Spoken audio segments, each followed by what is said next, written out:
Well, first he was going after the illegal immigrants, and now it's the legal ones. Hi, I'm Scott Ott, and this is Bill Whittle now. And Bill, the Trump administration has announced new guidelines around an existing law that would make it more difficult for legal immigrants trying to go through that naturalization process, getting a green card and becoming citizens, to be able to do so because it's going to count more public assistance programs against them for the purposes of denying people who would come into this country and become a public charge, is the phrase. They don't want people coming in to become a public charge.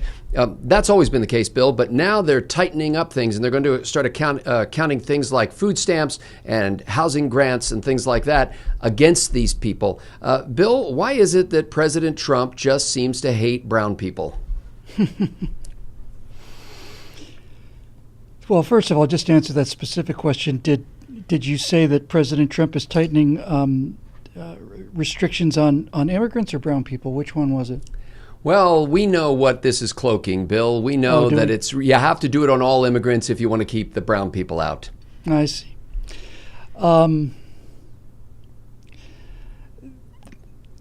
There are two sides to this story, and they don't necessarily contradict each other. I think when you're looking at somebody's candidacy for a U.S. citizen, and there doesn't seem to be any real asset in terms of education, skill set, anything like that. If you're talking about people coming into an already saturated job market, then you are dealing with a situation where you are, in fact, and I think you do have a legitimate moral right to say, yes, you're welcome to this country, but not as somebody who's just going to immediately, or even for a relatively brief period of time, be an enormous tax on an already overtaxed social welfare system. That said, immigration is and has been and always will be essential to this country. We hear constantly of high-level, like graduate-level physics programs or so on, where not a single student is an American citizen. They're all here on the H-1B visa, whatever it is, the thing. So we have to find a balance between these two things. And by the way, this is a really great jumping off point for what this issue is really about. If we did not have a social welfare system, if we were not handing out food stamps and EBT cards and federal subsidized housing and all the rest, if you came to America and you got your citizenship or your green papers and you're working towards citizenship, you got plunked down into society, you had to stay with relatives until you could get a job. If it was the way it has been for virtually all of this country's history, then we wouldn't have an immigration problem. There would be no immigration problem. The immigration problem that we have is due to the fact that, like most Western countries, and to obviously not nearly to the degree of many of our European friends, that citizenship in a country or even permanent residence in a country grants you immediate social benefits. And this is a complete inversion of the American dream and the American idea, Scott. You're not supposed to come here in order to get stuff. You're supposed to come here in order to make stuff. And this, I suspect, is what this new set of regulations is aimed at. And to the degree that it's working to keep people who have no, as they used to say, no visible means of support, I'm in favor of it on that mildly. My main problem with this is that legal immigration I think is a sacred concept in this country. I absolutely think it is. And I think as a general rule, just as a pretty good and fairly consistent working rule of thumb, if you're the kind of person who's ready to spend the money it takes and wait in line and fill out the forms and do all the other things you need to do to get here legally, I'm inclined to think that you belong here. And so, since I don't know the details about what this is about, while it seems reasonable, I think any attempt to restrict legal immigration had better be pretty clearly delineated and relatively narrow in terms of turning people down. The Trump administration is pushing this idea that that we want to bring in people who are like Americans historically have been, like the American dream says they are, self-reliant people who are responsible, willing to take care of themselves. The challenge, say, opponents of this new proposal announced just the other day by Ken Cuccinelli, who's the acting director of the immigration agency, U.S. Citizenship and Immigration Services. The challenge is that a lot of the people who are coming in here and going through that green card process are working relatively low-paid jobs that make it difficult for them to sustain their families or themselves. And so it's not that they're completely a public charge, but that they are working and they need food stamps, or now called SNAP, Supplemental Nutritional Assistance Program. They're working and they need housing assistance. And this just makes the Trump administration look cold, like they're slapping in the face those people who are busting their tails to do things the right way. What's cold is slapping the American people with an ever higher burden to take care of people who, by rights, should be able to take care of themselves. That's what's cold. What's cold is taxing somebody and making sure that you don't get to take that trip around the world with the family, or you don't get to add the wing to your house, or you don't get to put your kid through the college you want to because you're paying so much in taxes, and those tax dollars are going to pay for people who I have no doubt need assistance. But nevertheless, if you want to talk about being cold and unfair, I think President Trump's got a very good point that it seems to me a little unfair to make the American taxpayer the villain because the largesse that they have to expend doesn't extend to everybody in the entire world. This is really the core of the issue. As I said, if it turned out that immigrants were not, if there was no social welfare system, then you could have as much immigration as you want to, and immigration would slow and stop when you finally had a saturated job market, because then you would come to America, there'd be no jobs for you, and you would be in real trouble. It wouldn't be any real advantage to coming here. The entire nature of immigration has changed, and it's a critical change, and by no means at all do I mean to suggest that this is all of the immigrants, or even most of them. It may in fact be a minority. But the fact remains that America used to be the land of opportunity, and for many people now, America is the land of free stuff. And in the land of free stuff, you soon run out of other people's money. In the land of opportunity, if there was no social, let's just again, usually the best way to clarify an argument is to go to the extremes. Let's say that that there is essentially no social safety net at all, and somebody's trying to immigrate to America, and let's say that they have a certain set of job skills, may not be particularly high-paying job skills, but let's just say for the argument that we went back to where we were 100 years ago, and look at the situation there. My grandfather came over from England in 1915 legally. I've seen his signature on the entrance rolls on Ellis Island. But my grandfather came here 5 years before the rest of the family. He came, stayed with relatives, got himself established, and when he was established, he sent for his family. It wasn't that he needed permission from the government. It's just that since there was no social safety net then, bringing his family over with him at the beginning would not have been a very wise choice. So he had to go without seeing his family for 5 years or something until he was established enough to be able to bring them over, at which point he did, and so on. Take the dollars out of it, okay? Because the dollar number is not important. What's important is the attitude. The attitude is America works because America is the land of opportunity, not the land of handouts. If you're coming here in order to get benefits, then this is not the country for you. And it doesn't matter what color you are. I've said this 1,000 times, I'll say it again. I would much rather live in a country where I was the only white face in a completely black America if the other 300 million Americans were as hardworking, patriotic as Clarence Thomas or any of these other people. I'm not interested in what they look like on the outside. I'm interested in what they look like on the inside. And this restriction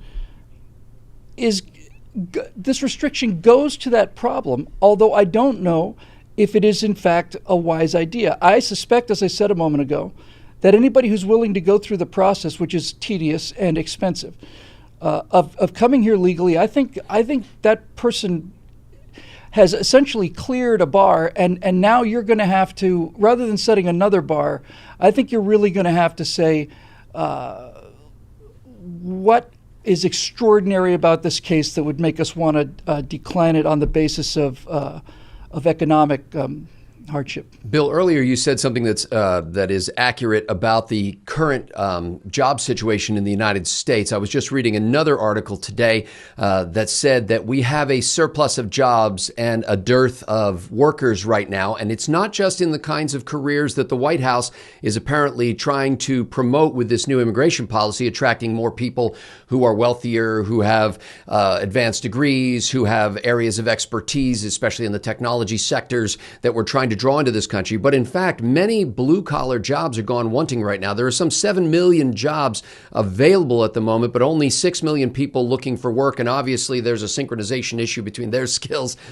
So it's not just that we have a dearth of people who can do the high-tech six-figure jobs. We have a dearth of people that can do the blue-collar jobs. Would you be in favor of us doing something like, I had a friend who wanted to move to Latin America, and this particular country, she said, in order to move there, she had to prove to them that she had a job or was independently wealthy. She had to place a certain amount of money into an account in that country so that they knew that she was able to support herself. And she had to convert all of her currency into their currency at an upcharge. Would you be in favor of the United States doing something like that? Well, to some degree, we already do. We have, even on tourist visas, I have some firsthand knowledge of this. The restrictions on tourist visas, at least from certain countries in the world, has become almost unbelievable, in large part because so many people come here on tourist visas and then just vanish. They just disappear off the grid, and they don't go back, and they work under the table kind of thing. And so there's that kind of aspect to it. Look, I don't...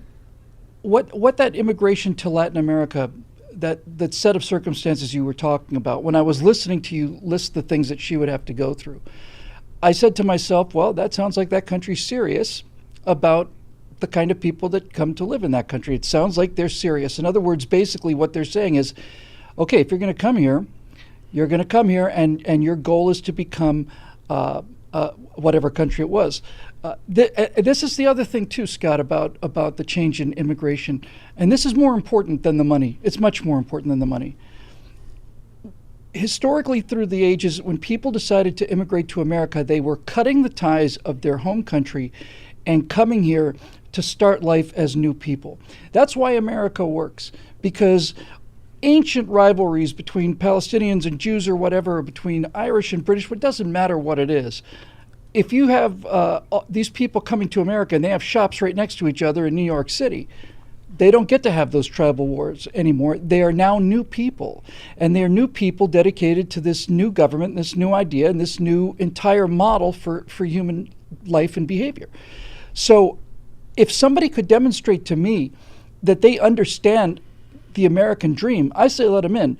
And if we have a 6 million person deficit of being short 6 million blue collar workers, then I think restricting legal immigration is a very big mistake. With all of that said, there is one consideration that I don't think should have a tremendous, enormous impact on it, but it is so big that it weighs the entire situation in a certain way. When America was founded, it was a nation of farmers. Farming is actually a complex skill set. Farming is not something that people just go out and do. Knowing how to farm is a complicated issue, especially in a free market economy where you have to worry about selling your products as well as growing them. But most of the immigration that happened in this country, the huge waves of immigration that happened in this country, happened during the second age of mankind, which was the Industrial Revolution. The Industrial Revolution was unique in the sense that if you were to take a legal immigrant from Italy, let's say, that person may not be able to speak 10 words of English, but they could come to a country in an industrial age where factory workers were needed. And because of the nature of industrial work, you could actually give that person a solid, in fact, often a well-paying job with the ability to train them relatively quickly, because on the assembly line, you're essentially putting this one particular nut on this particular bolt. Again, I always have to say this is not to demean that kind of work in any way whatsoever, but it is simple to train somebody for that.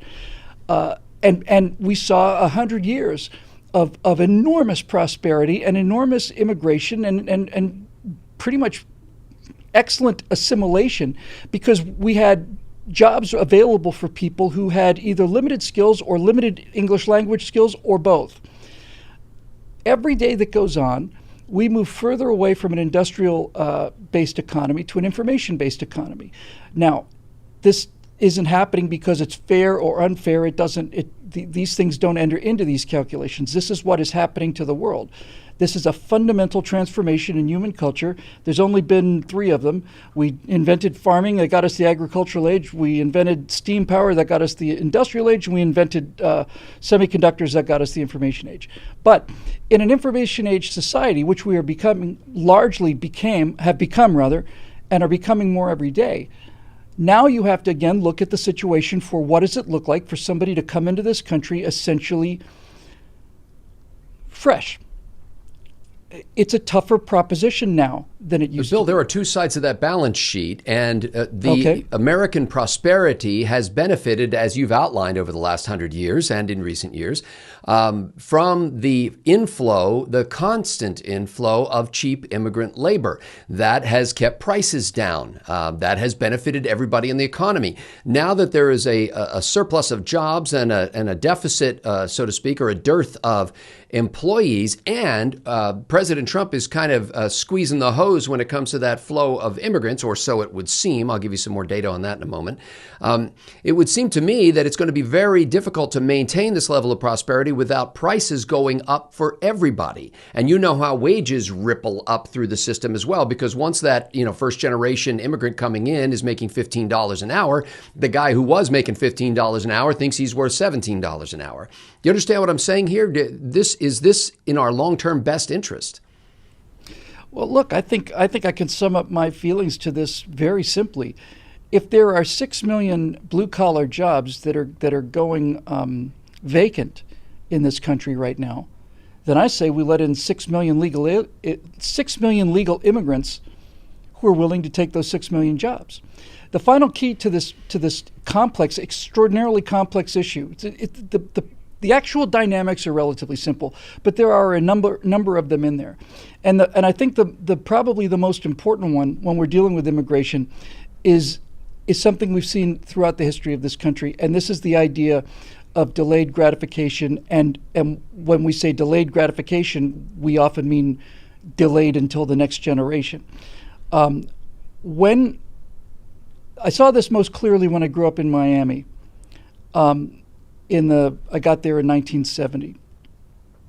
There were large numbers of Cuban immigrants in Miami and had not been there for a terribly long time. They were certainly all first-generation immigrants. And many times, I would run into people who were running convenience stores or doing something like that, or being janitors at the museum where I worked. And you would find that these people had high-level jobs back in Cuba, and in many cases they were doctors, they were surgeons. They couldn't get recertified here because of the cost, and so what they did was they opened up a family store, and they made that succeed.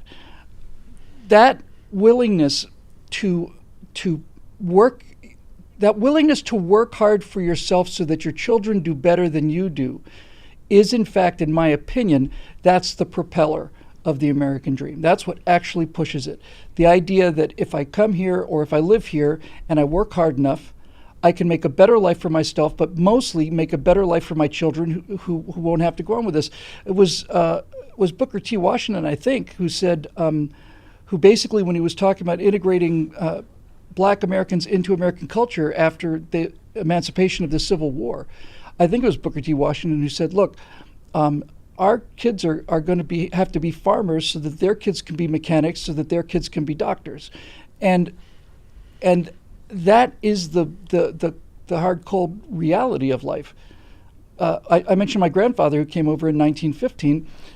He had wanted to be a writer his whole life, and he was apparently a pretty good writer, but he didn't get to be a writer. He was a telephone lineman, which was cutting-edge technological job at the time, and he was hanging telephone lines in Pennsylvania in February, starting before sunrise, and he didn't get to be a writer. But because he worked as hard as he did, his son got to be a hotel manager, and his son got to be a writer. So this aspect of being willing to work hard in order to not only improve your own life, but most especially improve the lives of your children, that to me is the defining American characteristic. And if there was a test for that, if there was a blood test or a litmus test, or you walk through a spirit detector, whatever, I don't care what it is, but if there was a test for that attitude, then I would let that person into this country regardless of any other objections whatsoever. I wouldn't care how much money they had. I wouldn't care what kind of educational skills they had. I wouldn't care about any of that. If they had that fundamental attitude, then as far as I'm concerned, I not only would allow them into this country, I would welcome them into this country. I would celebrate their arrival in this country, and I would feel very, very good about that. I am not trying to blow my own horn here, and I'm certainly not trying to provide myself cover. I just want people to understand that this is not a joke for me. Through the Stratosphere Lounge show that we do, which is an open discussion show, I just chat and take questions from viewers and so on. Over the course of many episodes, we found out that there was a guy who was listening who was living in Lithuania and really understood these American ideas and really wanted to. Then we found out that he was actually able to get his entrance visa. This took a year or two of time.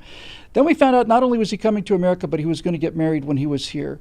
He's going to get married in March. I've never met this guy before, but I'm going to his wedding. I'm flying out to Georgia in March to be there for the wedding for this man, because this man needs to be welcomed into this country, and he needs to be welcomed into this country as a family member, because he has proven, at least to my satisfaction, that he not only understands this country, but loves it and was in fact an American born overseas.